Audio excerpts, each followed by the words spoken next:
This is a victory for the true believers. Our budget is now in surplus. We are back in the black. We are back on track. We will decide who comes to this country and the circumstances in which they come. Socialists don't like ordinary people choosing, for they might not choose socialism. Well, nothing says honesty like taking the fifth, huh, Doc? 120 years ago, our country had the world's highest per capita income. What the hell happened? Sit down! Sorry, it's a dog.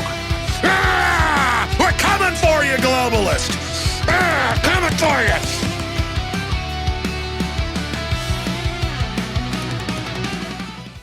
G'day everyone, welcome to Commanding the Narrative. My name is Stephen Tripp and here we are on the road in Adam's car. Councillor Adam Zahra, how you going, mate? I'm pretty good, Stephen. How you going, mate? It is 4:30 in the morning on a Saturday, August 15th. That's why you can't see it, it's pitch black. But Adam just picked me up in St. Peter's. Oh, there we go. Stephen hasn't even slept yet. I've had an hour. I worked all last night, or tonight, and got probably about 45 minutes of broken sleep in my car. Adam, you've had about an hour and a half sleep, yeah. So we're about to catch a 6 a.m. flight up to Brisbane for the Australians for Better Government Empowered Conference, Strengthening Australia for a Better Future. And I guess the reason why we're doing this, documenting this tour, one, because we did it when we went out to Dunedoo, and some people said they really enjoyed hearing from us and seeing us hit the road and visit different places and you know, taking you guys along the journey with us. But also we want to show that this stuff's not glamorous at all. It's bloody, not a glamorous job. It's bloody hard. We're not going to sleep today. We're going to be going all day. We might get an hour of sleep on the plane. So yeah, but the problem is Stephen and I start talking too much about stuff. So we rev each other up and then we don't get to sleep either. So it's a bit crazy. Yeah. So anyway, we're going to take you on that journey to show what it's really like, what we really deal with, the ups and the lows, and how, you know, I don't think there'll be too many lows apart from maybe seeing some terrible sights for what's happening with this renewables rollout, similar to what we saw in the Central West Arana. But I guess we'll judge that as it comes along. And then obviously, hopefully the conference is a big conference. We've got some great speakers, so it's going to be a big day, and you're on the journey with us. So hopefully you enjoy it and stick with us. Have fun. Councillor. Hello. Why do you do this? Well, I don't know. Who knows why we do these things? You know why we do these things? Because we're trying to at least make Australia better. And I'll be able to tell my kids that once we become a socialist country, that I tried to prevent that. So what are you hoping to achieve on this trip? Because we're going to do a bit. Well, I'd just like to verify that my stance on renewable energy being not the right direction for Australia, and I'd like to actually have a look and see for myself why it doesn't work. And that's going to be interesting as well. I'd like to, you know, we talk about how it devastates the environment and how they destroy bushland and good arable farmland. And I think to go and see it and actually have experience firsthand validates you as a politician or validates your stance. That's why I do that.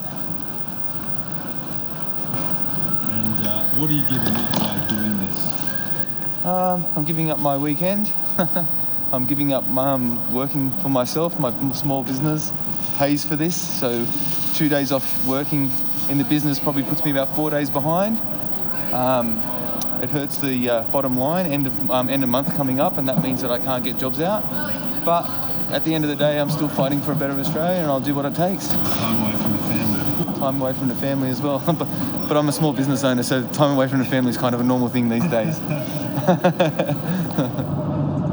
So we're in Brisbane now. It's just after 8 o'clock. We're in the car with the fabulous, wonderful, amazing One Nation star, President of Let's Rethink Renewables, Katy McCallum. Thank you for picking us up, Katy. Hello everybody, that's okay, it's my pleasure. I'm just so glad to have you guys here. Yeah. Welcome to Queensland. Thank you, glad to be here. And welcome to the Gympie region, because that's where we're headed. You guys are going to love it. Yeah. Can't wait to show you my home. Adam slept on the plane. I haven't slept, but that's okay. I don't know how you do it. I've got 2 hours up now. I honestly don't know how you do it. We're going very hard, but Katy, you've got a trip planned for us before we have the event, the ABG event tonight. What's on the schedule today? Okay, so we are headed out to Borumba Dam, or Lake Borumba, it's sometimes called. So that's up in the Mary Valley, up behind this picturesque town called Imbil, which is in the Gympie region. It's a bit of a contentious issue up there in that community because Queensland Hydro, which is a Queensland government-owned corporation, has a proposed pumped hydro project there, which will, in my opinion, destroy the aesthetic of the area and do a lot of damage to that community as it gets built. There's also no business case for it. That's come out now. AEMO has just made a declaration that putting batteries in, if you're for batteries, putting batteries in would be far more cost effective than building this pumped hydro. So we're going to go meet the locals who are fighting to save that community and put the drone up in the air and get some footage of all of the stunning, pristine rainforest, untouched rainforest, if you want to call it that, because it is, that they're currently bulldozing in the exploratory works and to build the workers' camp. Yeah, that's where we're headed. All right, guys. So you can see my face look terrible. I look like a ghost. So we're on the road now, and we'll see you at the next stop. So we've been driving for about an hour? Just a bit over an hour. Okay, and Katie, you've taken me to this beautiful town, okay, and it has a hydro facility here? It doesn't have one yet, but this is where the pumped hydro is planned. So where are we? We're in Imbil. Yep. IMBIL, for all those that want to look it up. Imbil. Beautiful town. Yeah. So it's like the heart of the Mary Valley. Yep. And the Mary Valley is a beautiful tourist area up here in the hinterland of the Sunshine Coast and of the Gympie region. So the Queensland government-owned corporation, Queensland Hydro, proposes to put a giant PHES, which is a pumped hydro energy storage system. Which is a big battery. Yeah, battery made of water. Made of water. And up that road right behind us, which is where we're going to go next, that's where currently Borumba Dam is. Beautiful dam, huge tourist attraction. People come from all over the place here on the weekends and the school holidays to use it. And you'll find out shortly when we meet the locals who are up there to tell us about it. What it will see is that dam will be completely rebuilt. Right. What sits there right now as it is will not exist any longer. Okay. And I'll let them explain it more, but in my opinion, what they're proposing to do here is catastrophic to this community, to this area, this region. I mean, Let's Rethink Renewables talks about the 5 pillars that we believe are unrenewable, and one of those is our strong communities and our Australian way of life. Yeah. That's a big thing that drives me to try to bring attention to these projects, because I look around me at this town. It is a stunning town. It is beautiful little town. It is beautiful. Yeah. It's got an amazing community here within it. But what's happening before their very eyes right now, whether they know it or not, is that their community is being right-handed. Because you were telling us a quick story as well on the way here about the little doctor surgery that was here and what happened with that. Yeah. So there's a doctor surgery here in town. Everybody used it. The lease came up for renewal. Queensland Hydro took over that lease. And under Mick de Brenny made a huge announcement that Queensland Hydro would provide a doctor to the town. The doctor never came. People here in the town now have to drive 30 minutes to go to Gympie to get to the doctor. That's the white-handing. Those little things just happen in these places, and people don't really notice it straight away. And it's funny because Labor government talk about, putting in new Medicare facilities and making medical available to small communities and stuff like that. Yeah. But then you hear that this happens. Yeah. And now they've taken away a service. Surgery. Yeah, exactly. So it's detrimental at the end of the day to these communities and these towns. And as I've always said to everybody, I believe that these rural towns are the backbone of Australia. I'm a huge believer. I actually truly believe it in my heart that this nation exists in the state that it is right now because of places like this. Yeah. So if we allow these places to be right-handed, what makes up this great nation will eventually die. Yeah, we can't rely just on big cities. No. So we have to protect these places at all costs. Okay, I'm here with Glenda, who we've met before at the forum that we had last year. And we're here at Lake Borumba. Lake Borumba. This is going to be a pumped hydro project. Tell us more about it. It's a proposal. It's not just an energy proposal, it's a water project proposal as well. See, one of the problems that is here with this particular dam wall, it doesn't meet the safety guidelines for the ANCOL large dams, the safety guidelines. Yeah. As does Well, Wivenhoe doesn't meet the guidelines, or Somerset Dam doesn't meet the guidelines. That's the water dams that provide water straight to Brisbane. So there's an audit that says the state government will do something with these dam walls by 2035. Yeah. And the proposal here was to combine building a new wall downstream. So dams are never built forever. Yeah. And so it's proposed a dam wall 300 metres below downstream below the existing one. Yeah. Build it up 20 metres higher. That would increase the volume of this area, the lake here, by what, 5 or 6%? Yeah. Sorry? 5 times the size. Yes, five times the size, and then so that would be proposed to be the bottom reservoir, with the top reservoir being 300 metres higher, and in some very, very special part of the National Conondale Park. So there's so much focus on the Snowy Hydro too, and it's gone from $2 billion to $42 billion now, and I think people are starting to slowly understand the concept that they're going to take the water from the bottom of the reservoir and pump it up the hill and then bring it down when they need it. So this is basically going to be a very similar project, right? Except that we don't know the exact details. Okay. There's a lot of uncertainty. The budget that was proposed for this project went from 12 billion to 18 billion. And so this is a state government project or federal? This is a state government project. Yeah, okay. And where's the Queensland government going to get $18 billion from?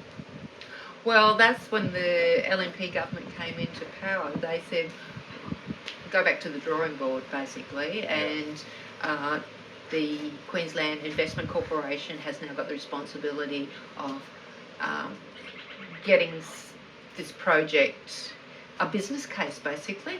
We've not seen a business case. A lot of uncertainty around a proposal that puts at risk a whole river catchment, the Mary River, the Great Barrier Reef.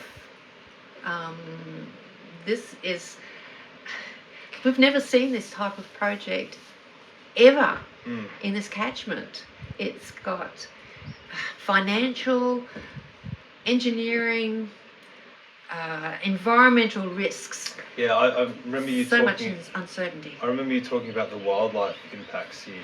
Yeah. So, can you explain? Because I mean, this is all just, I guess, untouched country apart from the original dam that was here. So, what are we talking about when you're talking about the environmental impacts, the wildlife impacts? First of all, we talk about the river system. The Mary River system. It's got endangered species like the Mary River cod, the Mary River turtle, Queensland lungfish, all endangered, and putting at risk. Now, what could go wrong that would put that system at risk? Dispersive soils in the surrounding areas here, so sediment that gets churned up and doesn't settle.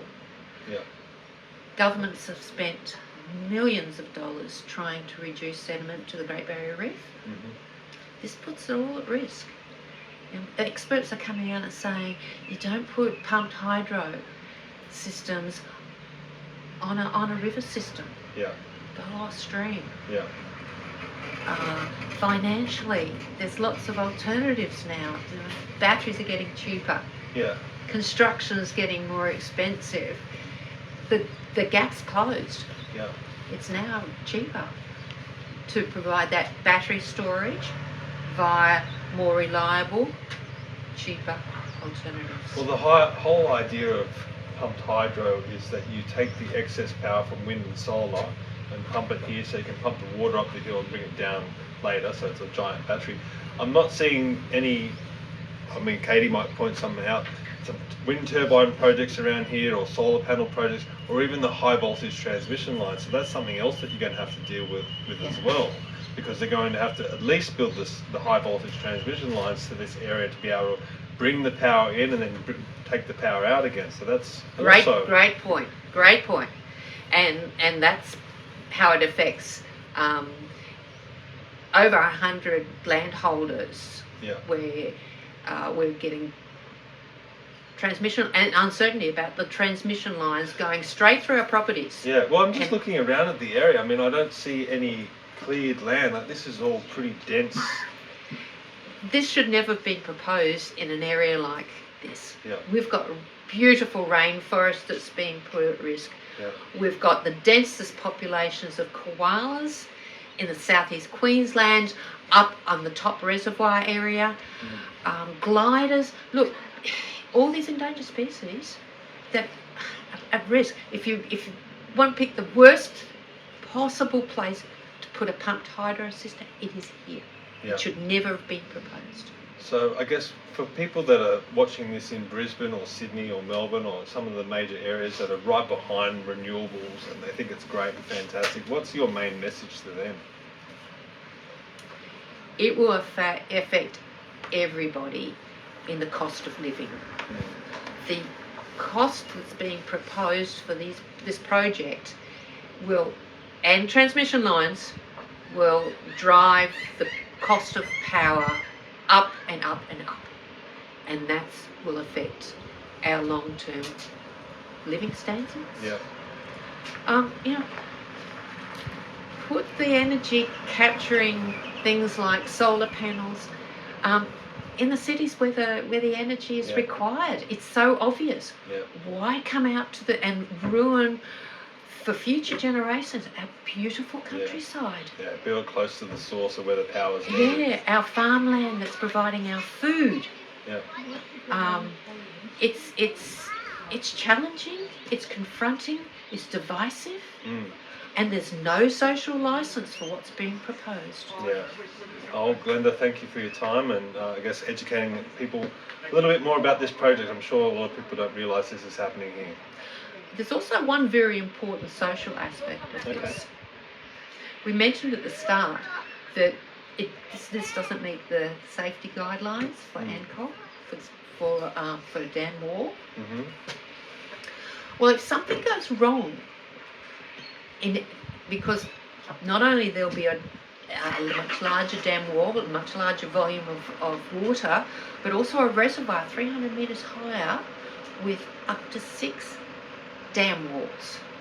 If something goes wrong, all those communities, all my communities downstream, Imbil, Gympie, within hours, if something goes wrong, we're flooded. Well, the lesson we've lost our community, we've lost our lives. Yeah. Well, the lesson that we've learnt from the Snowy Hydro too is they don't know what the ground conditions are like. I mean, look at their tunnel boring machines that get bogged all the time. Okay, so you're building this reservoir on the top of a mountain there's no dam there currently. What about landslides? I mean, what about the ground conditions? I mean, do they have any idea of what construction could do to that area? No, they don't have good data or hydrology data. And that's what's happening at the moment, that they have got some approval to do exploratory works to get information about that geology and that hydrology. But it's very lack of transparency. We have not seen the analytical report, the business case. All of this is just held in commercial in confidence, in cabinet. No one, apart from the figure, the financial figure of $18 billion, we don't have any proper data to comment on, really. And that uncertainty is very, very divisive and makes it difficult to, you've got to have the facts and the data. One last question. If people are watching this in another part of Queensland, they feel like they need to do something about it, because there's one lucky thing, the construction hasn't started yet, so this could be stopped before it gets going. Absolutely. What can people do? How can they pressure politicians to reverse this proposal? First of all, get informed. we've got a website here. Yep. What's the website? Save Lake Borumba. Yep. Okay. .com. .com. Yep. Well, it's a Facebook page. Okay. Yeah. Yep. Any opportunities to put submissions in. Yep. Gather information. A bigger picture is here. We've got solar panels over at Waluga. You'll have a look at that. Yep. We've got transmission lines proposed. A whole valley of solar panels, which right on the main tourist route. Yeah. It's confronting. Yep. There's areas being investigated for wind turbines. Yep. And already we're seeing problems associated with the codes that are proposed for that. Yeah. Again, come back to the point. Capture the energy at the cities with solar panels. Every building should have solar panels. Yep. Every building. Yeah. And encourage people to get their own batteries. Become independent of the power grid. Mm. It's. I guess that's a big message for people. Yeah, and stay out of these pristine areas. Absolutely, save it to enjoy future generations for yourselves as well. Oh, well, Glenda, thank you for everything that you're doing and taking the time to explain this to us. Thank you. Okay. Right. Okay. So I'm here with Val. Val, you're just listening. Yep. You're just listening to the conversation. I certainly have, and I would like to just add that where the majority of the headworks is up in the Gympie region. Gympie is the natural catchment area for this lake, for this dam, for Yabba Creek, then on to, it supplies all the water to the Mary River. They are putting, now, geologically there are saddles up there, you know about that. They are damming those. Yeah, right. In case they need extra water later. Okay. I believe that, and then add 20 metres to here. Pumped hydro cannot have any wood. The whole lake is submerged timber. They've got to rake that out. They've got to get rid of all those trees and rake that out. I feel to do that is to drain the lake. There is no water security for our farmers, our irrigators, us. None whatsoever. Yeah, well, that's the thing. If we're seeing it in New South Wales and other parts of the country, I mean, if farmers want to use water that's on their land, they're not allowed to. Yes. But if a government wants to do a project like this, they can do what they want. I really do have great concerns for our water security, and I'm a tree hugger from way back. Yeah. I've lived here for 10 years, and this has been I attended the very first meeting with Minister de Brini, who said, my God, this is just magic. I must get my family out here before we camp out here, before we put in a double lane highway out here. Yeah. And I said, what about water security? We're about building a hydro project. Talk to SEQ Water about your water security. And that's been the case all along, and I have, like I said, grave concerns for the life of everything in this lake. Do you know the first time they turn on the big turbine, which will be about 200 metres underground, anything living in there will be sucked in, dead. When they pump it back out, anything that managed to survive will be gone, dead. Yeah. Turtles, platypus, all the fish, the protected fish, the introduced species, it just won't happen. Yeah. Tell me one last question. I want to ask you about the community that surrounds this project. I mean, you've got a lot of ladies here today. What are the community concerned? Are they even aware of it? I mean, what's the feeling on the ground? Yes. There was more of a community backlash against this until recent times when all the community grants came out. Right. And it's been said that there's only 5% of this community that are against it, which is so untrue. Yeah. But now totally against members of the community have got, the social licence has been bought. They've got too much to lose by opposing this. Right, yeah. Well, thank you for, I guess, letting everyone know about this. I mean, if it wasn't for people like you getting this out there, people wouldn't realise what's going on. Because a lot of this stuff is out of sight, out of mind for a lot of people. Oh yeah, I have no idea. Some people actually believe they're making the electricity in the water. And in the same breath, oh no, they're not going to close it for recreation. People don't understand. Water up. Well, sure, they're going to let you take your jet skis. On a busy public holiday, this is filled with boaties, jet skis, kayakers.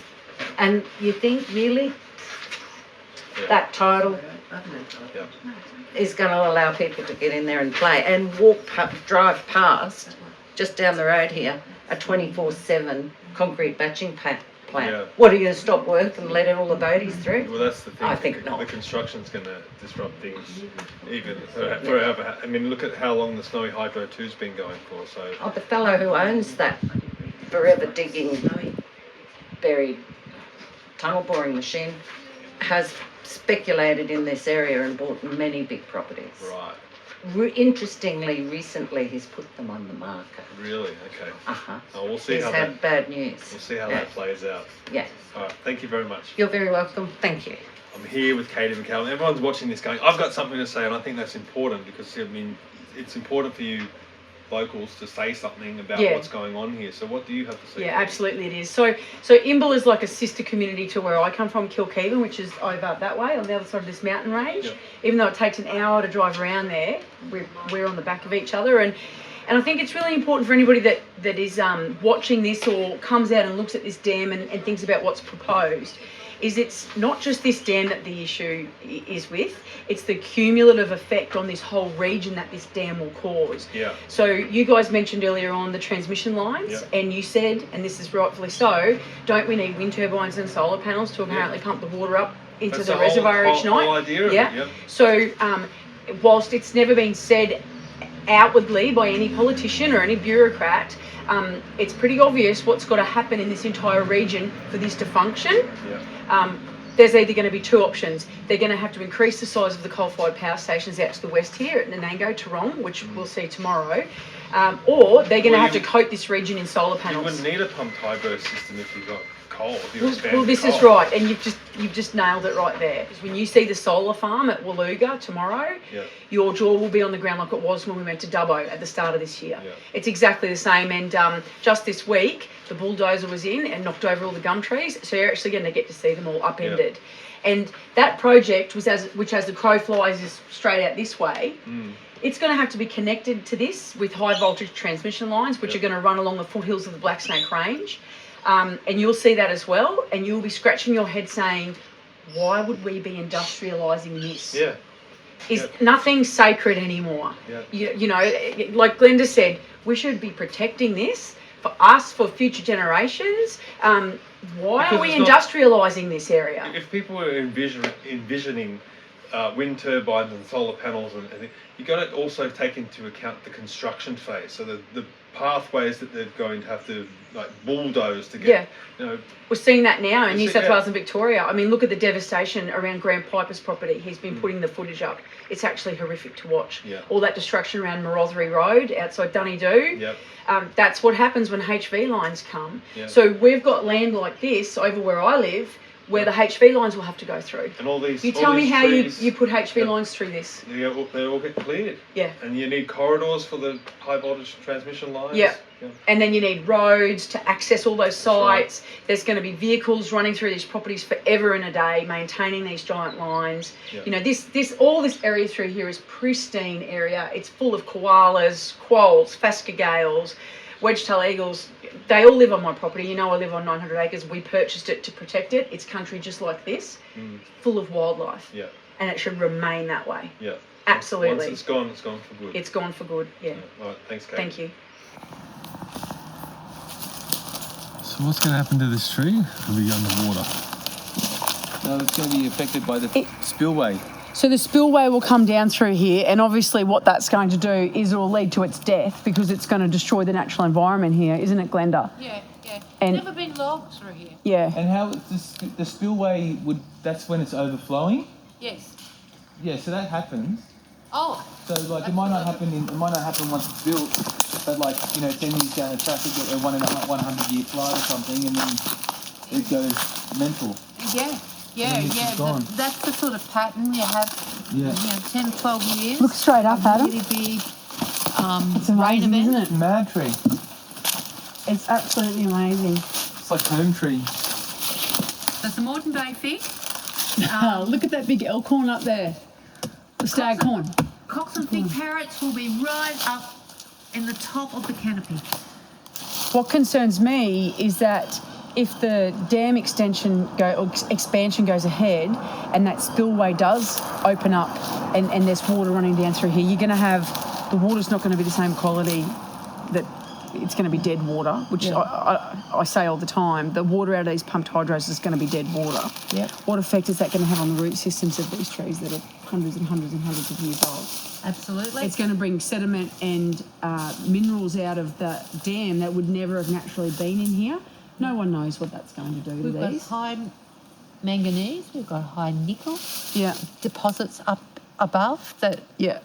Sediments already in the existing dam is elevated. Yeah. So water quality is really, really important to protect for our endangered, a system like the Mary River system, which is such amazing creatures and special endangered. So many people recognise this river system, don't they? For all of its famous traits. Yes, yes. And for our famous rock singers like Peter Garrett, who protected it. Yes, yes. That's stopping. Stopping the Traveston Crossing Dam. Yeah, stopping the damming of the Mary River at Traveston Crossing was maybe the most. we need to get onto him again, Glenda. One of the only number of projects that have actually been stopped by the Environment Protection and Biodiversity Conservation Act. One of the only Which is what it's meant to be there for. It's meant to protect places like this. But what we see, and we've seen this out at Waluga with the solar farm, is they give approval to these projects because the project owner puts offsets in place. And that's really upsetting. You know, you're a local, you're from this area, plus you're from over at my area as well, where the property is that you've got there. So for me, to look at that solar farm and know that the offset for that farm was simply the hill up behind, and they said they were going to regenerate it with Indigenous trees and plants and animals, it doesn't offset the damage that they've done. No, not at all. And I understand it was a cattle farm, and some people might think that that's not a good use of the land. It should have all had trees, but we need the cattle farms as well, and because we do need to eat.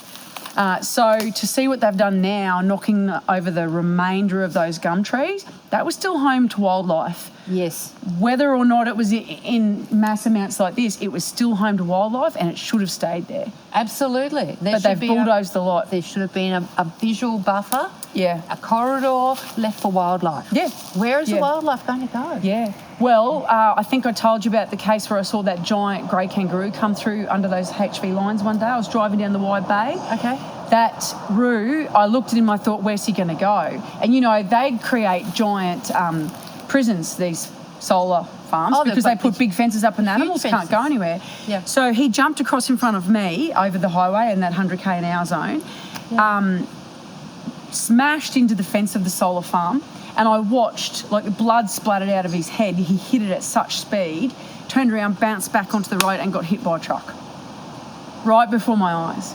And I just thought that roo should have been able to keep going up there, straight through there and head through what was once a cattle property full of big stands of gum trees. Now it is an industrial estate. Yes. And that roo died because he couldn't get through. Yes, yes. It's criminal. It is. It is absolutely criminal. Yeah. It's criminal to industrialise rural landscapes and wildlife habitat. Absolutely. Yeah. And even worse with this example here, this beautiful rainforest also occurs up in the area that's proposed to be inundated. So what I call the turkey's nest, that's what you're talking about, the upper dam, or down the bottom? The lower reservoir, when they're proposing to raise the wall by 20 metres, that's going to flood out a whole stretch of rainforest. Yeah, just like this. And once it's gone, it's gone. It's gone for good. You can't get it back. Yeah. It's unrenewable. Absolutely. Yeah. Absolutely. And you're talking about the top reservoir. Of course, we've got probably the densest population of koalas in southeast Queensland is up in that top reservoir. But they don't get a mention in the mainstream media, Glenda. Instead, we hear the federal Senator Murray Watt talking about the money they've poured into the koala hospital down in the Moreton Bay, I think it is, where they built the hospital. Yeah. Well, where's the money for our koalas? Because some of these populations are disease-free. They're very healthy. they need to stay that way. Absolutely. Because when you stress them and you take away their habitat, that's when the disease comes. That's when they start to die off. So why aren't we protecting them? Absolutely. Why are we building a hospital down in the city? I don't understand. No, it's offsets. They just don't make ecological sense. No, they don't. They make business sense on paper for global companies is what they make. Yeah, yeah. Thank you, Glenda. Thank you, Katie.